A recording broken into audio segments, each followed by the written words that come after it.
Hello students, आप लोग कैसे हो। आप लोग आशा करती हूँ सुरक्षित होंगे और पढ़ाई के लिए तैयार भी होंगे। तो आइए इस वीडियो भाग 5 में हम नमक का दरोगा नामक कहानी जो पढ़ रहे थे के अगले अंश को समझते हैं। ठीक है, तो अपनी अपनी किताब खोल लीजिए और उस कहानी में अपना ध्यान केंद्रित कीजिए। पंडित आलोपी दिन स्तंभित हो गए। गाड़ी वाहनों में हलचल मच गई। पंडित जी के जीवन में कदाचित यह पहला ही अवसर था कि पंडित जी को यह ऐसी कठोर बातें सुननी पड़ी। बदलू सिंह आगे बढ़ा, किंतु रोब के मारे यह साहस न हुआ कि उनका हाथ पकड़ सकें। पंडित जी ने धर्म को धन का ऐसा निरादर करते कभी न देखा था। विचार किया, यह अभी उद्दंड लड़का है, माया मोह के जाल में अभी नहीं पड़ा, अल्हड़ है, झिझकता है। बहुत दीन भाव से बोले, बाबू साहब ऐसा न कीजिए, हम मिट जाएंगे, इज्जत धूल में मिल जाएगी। हमारा अपमान करने से आपके हाथ क्या आएगा? हम किसी तरह आपसे बाहर थोड़े ही हैं।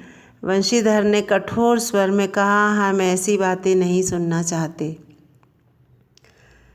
पंडित आलोपी दिन आश्चर्यचकित हो गए और उन्होंने सोचा कि ऐसा उन्होंने कभी जीवन में धर्म को धन का ऐसा निरादर करते नहीं देखा था। उन्होंने सोचा था कि धन से सारे काम बन जाएंगे, परंतु उन्होंने देखा कि ये तो अल्हड़ है, अभी नादान है, झिझकता है और माया मोह के जाल में अभी फंसा नहीं है। ठीक है, नादान है। तो उनसे विनती करने लगा, गिड़गिड़ाने लगा कि हमारी इज्जत धूल में मिल जाएगी, आप ये क्या कर रहे हैं, ऐसा ना कीजिए। लेकिन वंशीधर नहीं माना। वंशीधर ने कह दिया कि हम कुछ नहीं सुनना चाहते। आलोपी दिन ने जिस सहारे को चट्टान समझ रखा था वह पैरों के नीचे से खिसकता हुआ मालूम हुआ। आलोपी दिन ने सोचा था कि धन से सारे काम बन जाएंगे, लेकिन धन रूपी चट्टान पैरों के नीचे से खिसकती मालूम हुई। उससे उसका कोई काम नहीं बन रहा था। स्वाभिमान और धन ऐश्वर्य को कड़ी चोट लगी। आलोपी दिन के स्वाभिमान को चोट लगी और धन ऐश्वर्य को भी चोट लगी कि धन का कोई काम ही नहीं आ रहा है। किंतु अभी तक धन की सांख्यिकी शक्ति का पूरा भरोसा था। उन्होंने सोचा, जब हम धन की संख्या बताएंगे तो शायद काम बन जाएगा। अपने मुख्तियार से बोले, लाला जी 1000 के नोट बाबू साहब को भेंट करो, आप इस समय भूखे सिंह हो रहे हैं।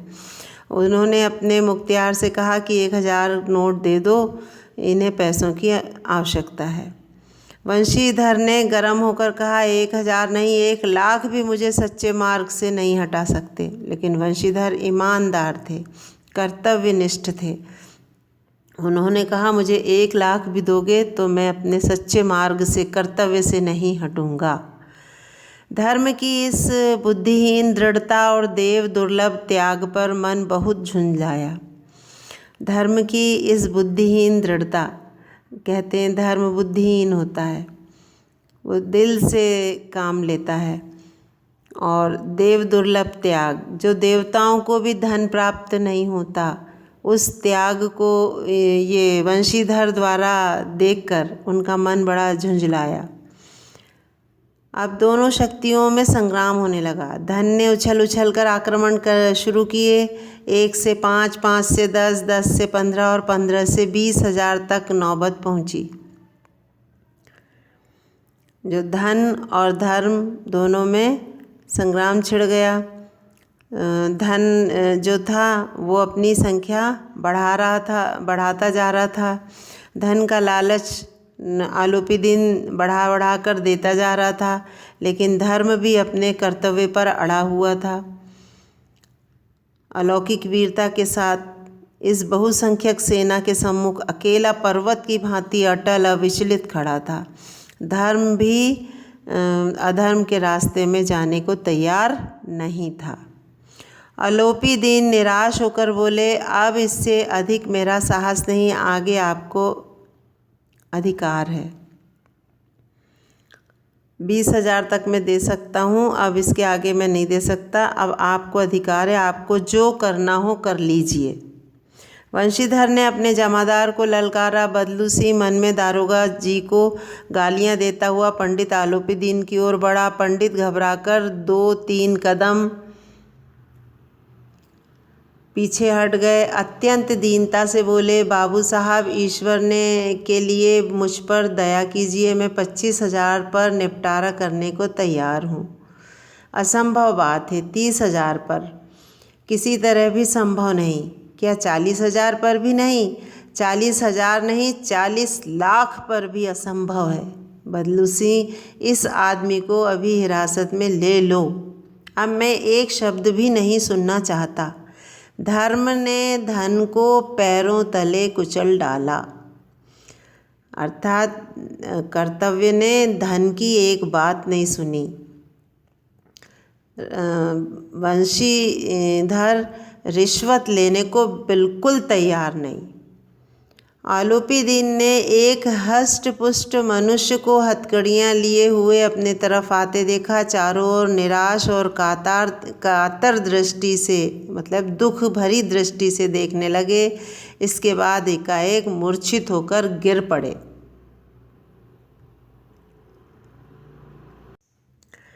जब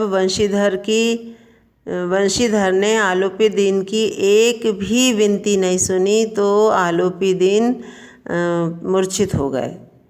दुनिया सोती थी पर दुनिया की जीभ जागती थी। मतलब ये बात रातों रात सारी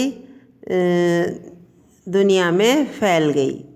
सवेरे देखिए तो बालक वृद्ध सबके मुंह से यही बात सुनाई देती थी। जिसे देखिए वही पंडित जी के इस व्यवहार पर टीका टिप्पणी कर रहा था। मतलब इस बात की जगह जगह चर्चा हो रही थी, निंदा की बौछारें हो रही थी। मानो संसार से अब पापी का पाप कट गया।